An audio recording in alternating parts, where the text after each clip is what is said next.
Hello guys, this is BJ Min from HowExpert.com, where we publish quick how-to guides on unique topics by everyday experts. And today we have an expert author. Her name is ML Hamilton. She's the author of the book, the INFJ author, How to Embrace Your Unique Strengths and Succeed as an INFJ Writer in an Extrovert's World. So I just want to show you the back office here. One second. This is her about page. We'll have that in the description if you want to know. The book is right here, INFJ author. And basically, you're going to learn how to be an INFJ author from someone who's actually has real life experience being an author of multiple books. I believe over 30 books from my research, plenty of pages, and several of them being bestsellers and having high reviews. ML's website is authormlhamilton.net. You can go check it out. ML, thank you for coming to this interview. How are you doing? Fine. How are you? Awesome. So my first question is, what is this book? Who is this book for, and what is it basically all about in a nutshell from your point of view?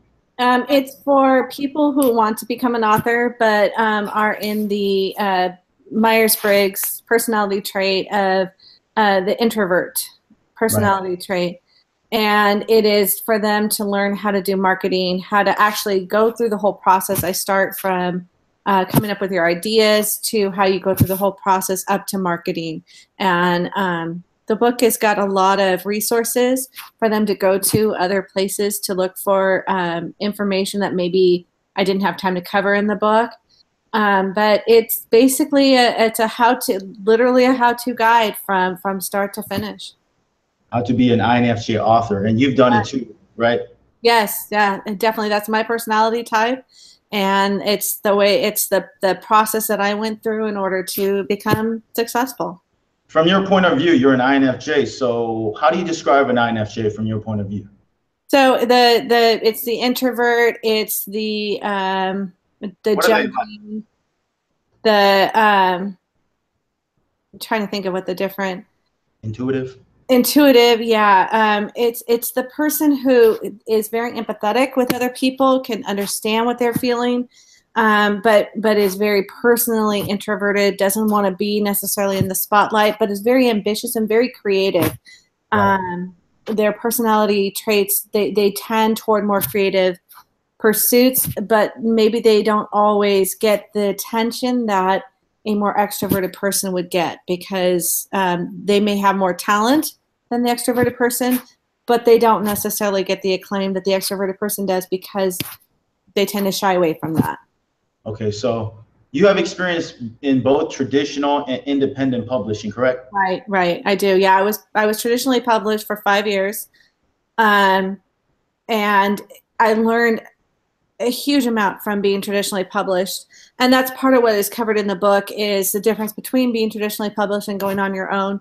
I needed the affirmation from the publisher to tell me that I was good enough. And that helped me a lot. But once I learned as much as I possibly could from them, they were very open with teaching.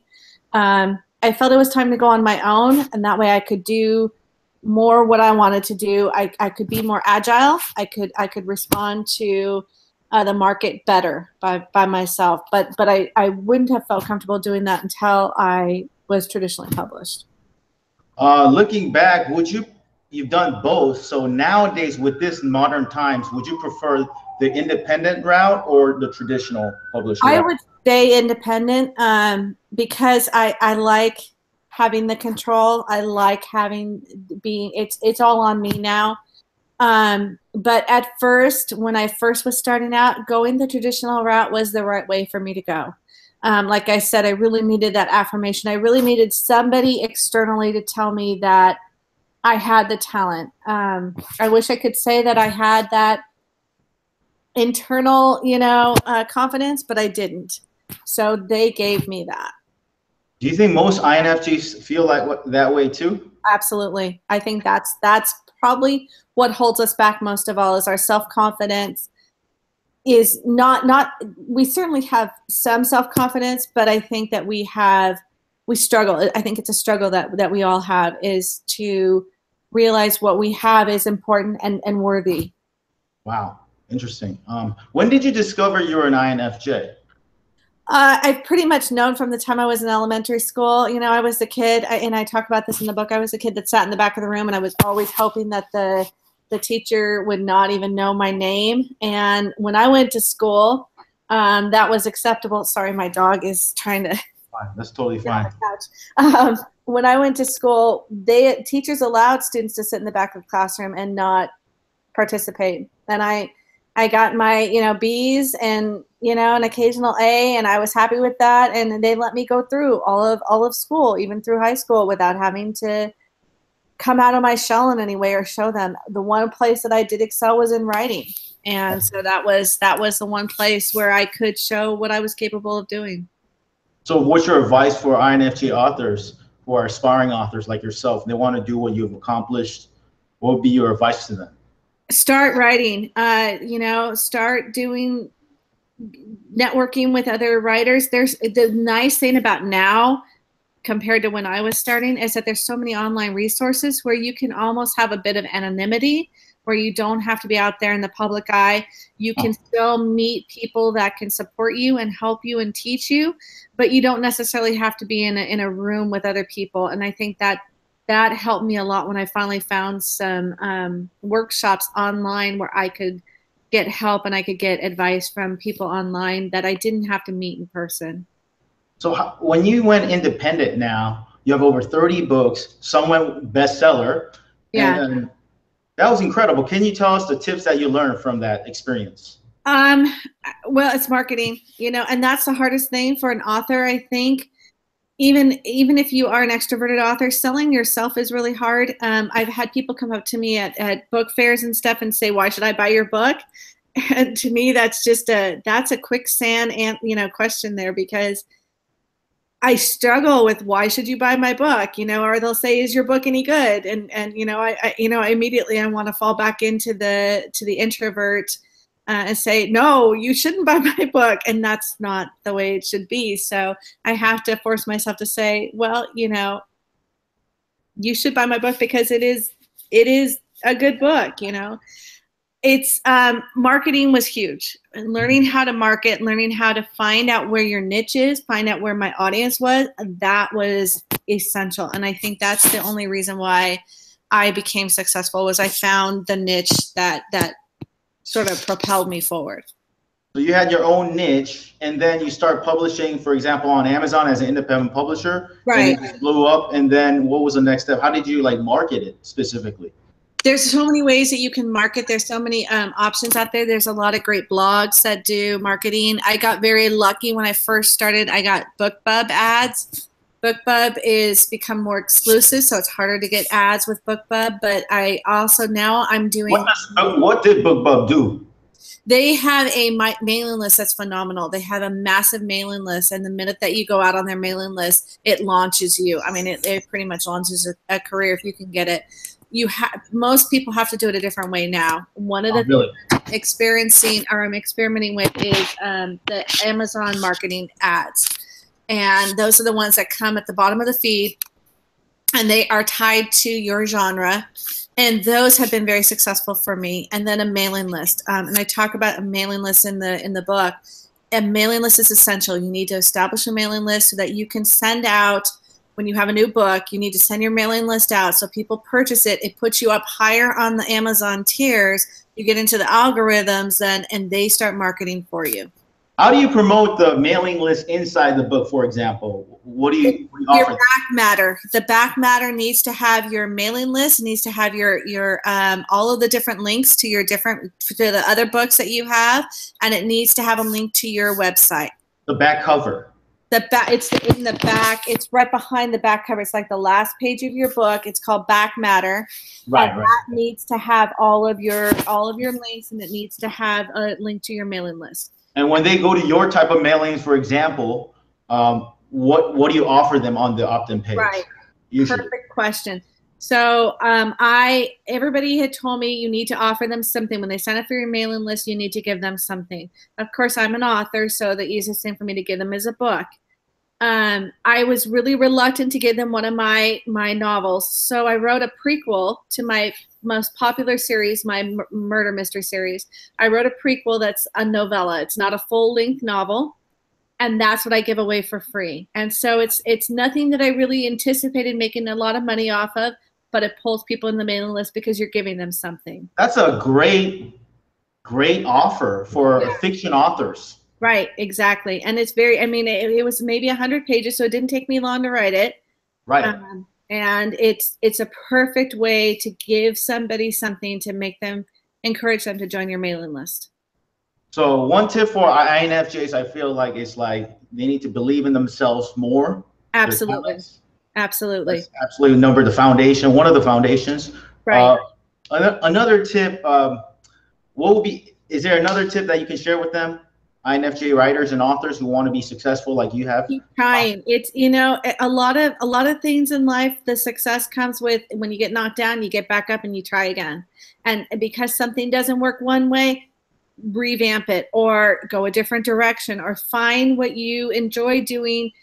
I think people trust integrity, and they understand if you're passionate about something, you need to be passionate about that thing, and you need to really believe in it, and you need to try and go. And even if you get knocked down, you got to get back up. I could wallpaper my house in rejection letters, but I still keep trying. When was your first book published? What year? 2010. Oh, but was it on Amazon as well, first book? Yeah, but it was through the publisher. It was through Wild Wolf in the UK. Oh, wow. And before that, you were an English teacher. Yes. And yes. you always dreamed about writing before? Oh, my whole life I wanted to write. Yeah. Yeah. Yeah. Really? So you were probably writing. There was stories in your computer then? Oh, definitely. Yeah. From the time I was in grade school. Oh, so you've been writing pretty much since you were a kid? Yes. Basically. Yes. Okay. Awesome. Okay. There's a lot of people I notice that they're introverted and they're natural writers like you. They want to write. They have all these stories in their laptop, they say, but something's holding them back from going out there and publishing it. For introverts, maybe. What would be your tip to just overcome that? Yeah, that's the hardest thing. For probably the majority of my life, nobody ever read anything that I wrote. I was terrified because it was my release. It was my escape. And when things went bad, I could go and write, and I could get away from what was happening bad in my life.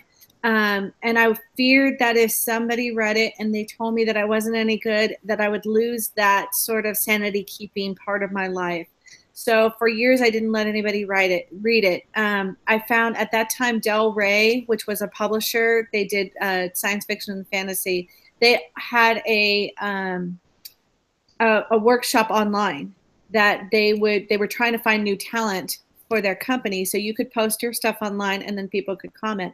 I was okay with that because I didn't know the people. It wasn't like I was letting family or friends read my stuff. It was strangers read it. And then I started getting positive feedback from them that encouraged me to go on. So I think finding that non-judgmental other authors to give them feedback is probably the best way to get over that. That's a good tip for other introverts and INFJs out there. Meet other authors as well. They'll give you positive feedback. Yes. One practical tip, because there's a lot of writers, they want to finish one book. I mean, even finishing one book takes a lot of dedication. You've finished like over 30 books. So like one practical advice, like what's your schedule like to actually achieve that? Like, how do you do, like 1 hour a day do you write? How does one practical tip? Yeah, a lot of people will set a word limit for themselves. I don't do that. That doesn't work for me. Okay. That's me. If it works for you, set that word limit or set a time limit. None of that works for me. What works for me, and the most important thing I can tell you, is never start a book until you know the ending. Know your ending before you even start. The ending is far more important than the introduction. And I see so many writers, even high published authors, that do not know how to end a book. And there's nothing, that's the last chance you have to hook your reader. That's the last chance you have to make an impression on them. If you end badly, you lose them. It's far more important. They talk about that first sentence as being vitally important. I think more important is the ending. Know your ending, and that is half the battle. That's good advice. You gotta know, you gotta think it first. You gotta know your. You gotta think it first. Exactly. Yeah. Yeah, before you actually write it, you gotta, because sometimes people write it and they're like, oh, we'll figure it out as we go. Don't do that. No, don't do that. Okay, awesome. Let's go check out. So for those of you guys interested in learning more about ML Hamilton, go to her website, authormlhamilton.net. I believe here there will be a way to subscribe to our e-newsletter. I'm sure Yes, here. up at the top where it says subscribe. Subscribe, awesome. So just go here, check out our ebooks and e-newsletter. That's awesome. You can check out our books also at our About Author page, and also check out the INFJ author book by HowExpert. So ML, thank you for being on the interview. I appreciate you. Thank you. All right, you have a good day. Thank you. You too. Bye-bye. Bye.